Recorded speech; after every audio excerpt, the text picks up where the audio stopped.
Zahra itu apa? Agar tahu, seorang wanita yang sangat dicintai oleh Rasulullah, sangat dicintai oleh Rasulullah. Kalau sudah dicintai Rasulullah, mak beres, aman.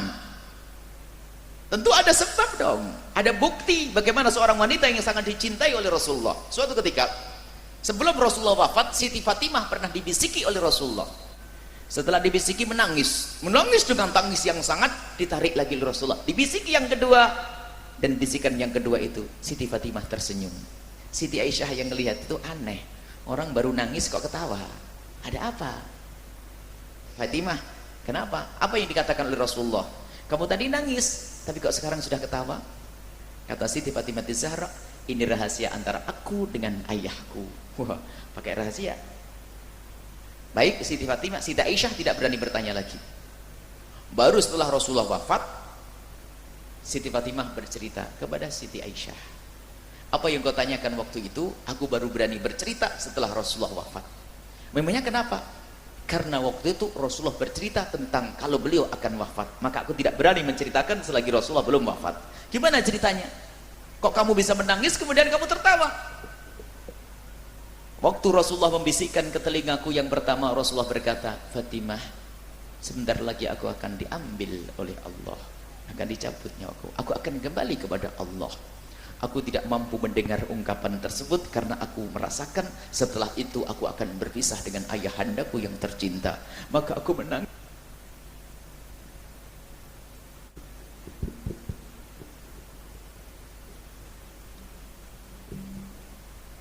Maka aku menangis dengan tangis yang sangat, kata Siti Fatimah Zahra. Lalu kenapa setelah itu kamu tersenyum? Karena setelah aku menangis itu, Rasulullah menarik telingaku lagi dan didekatkan ke mulut beliau yang suci. Lalu Rasulullah berbisik kepadaku, Fatimah, kamu adalah orang pertama dari keluargaku yang bahkan menyusulku ke surga. Mendengar kabar seperti itu, Siti Fatimah hilang susahnya tadi. Karena apa?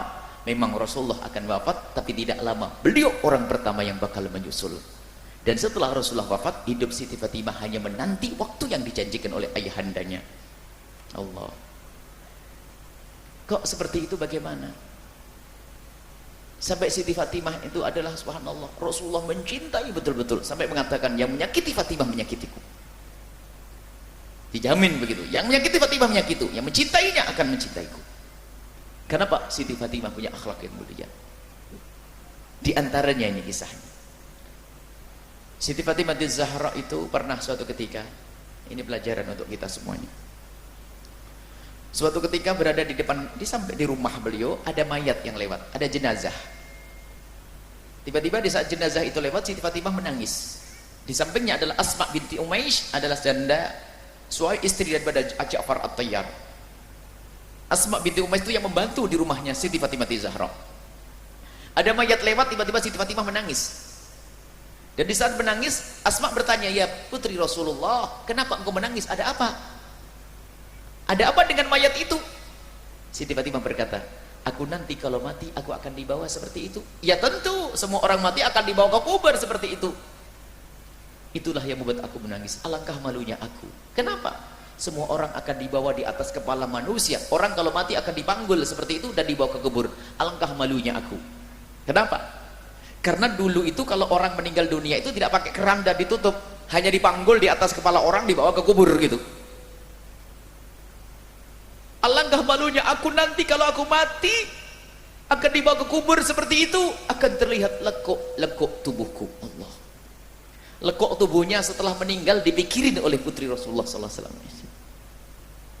Lekuk tubuh setelah mati ini dipikirin. Kemudian Sayyidah Asma binti Umaysh bercerita, wahai putri Rasulullah, aku pernah ke Habasyah. Aku menemukan di Habasyah sana, orang itu kalau meninggal dunia setelah dikafani, taruh di papan, kemudian ditutup di atasnya, namanya naas atau keranda. Kemudian dibawa ke kubur sehingga tidak terlihat lekuk tubuhnya.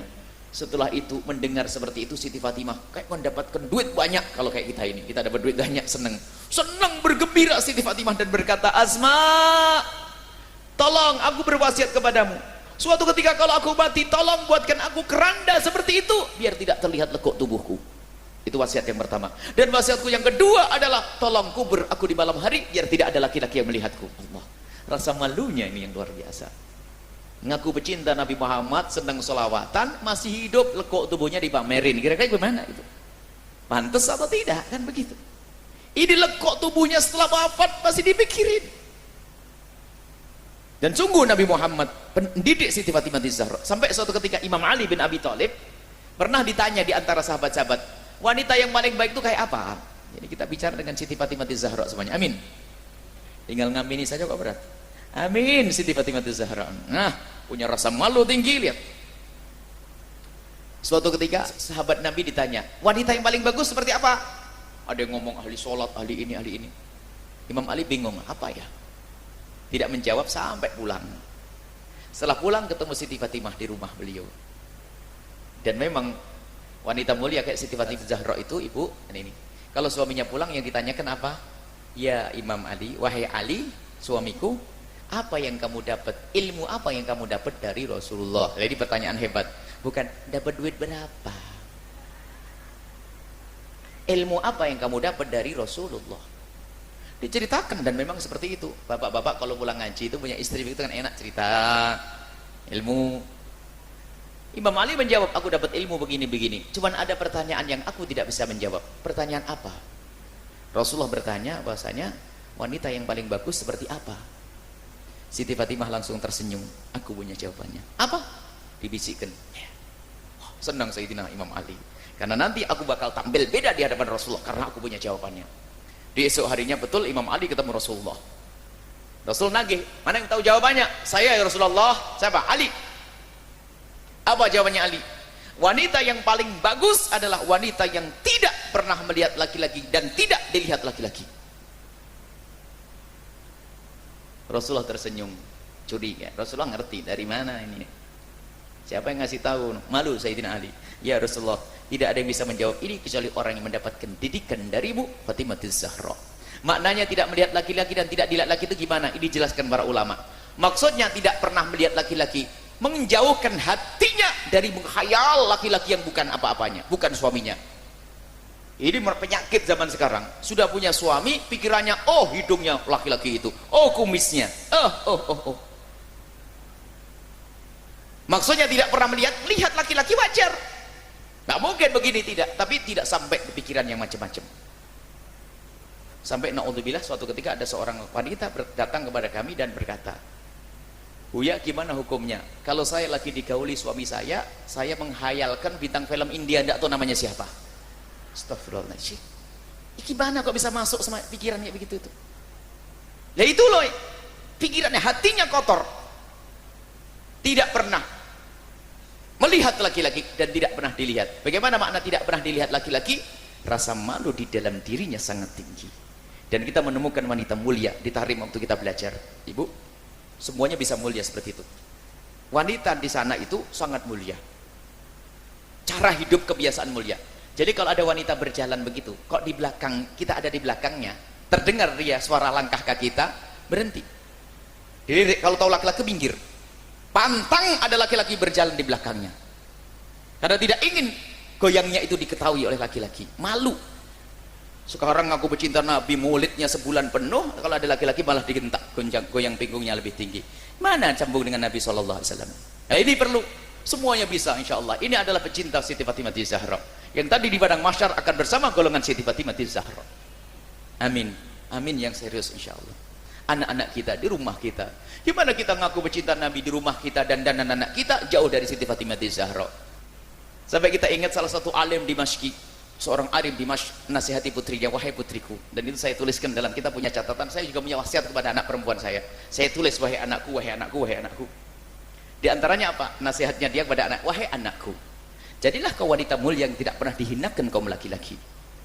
Jika suatu ketika kamu di tengah jalan kau ada laki-laki iseng menyapamu atau mengganggumu, ambil sepatumu dan lemparkan ke mukanya. Biar kamu punya wibawa. Sekarang disapa, neng, merah, putih, kuning, hijau wajahnya. Rendah, betul tuh. Tersinggung seharusnya. Memangnya saya mainan? Wah, ini wanita mulia. Langsung digandeng sama Siti Fatimah nanti.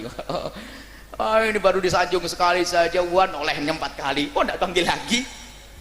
Innalillah. tapi bukan wanita ini wanita mulia semuanya. Amin.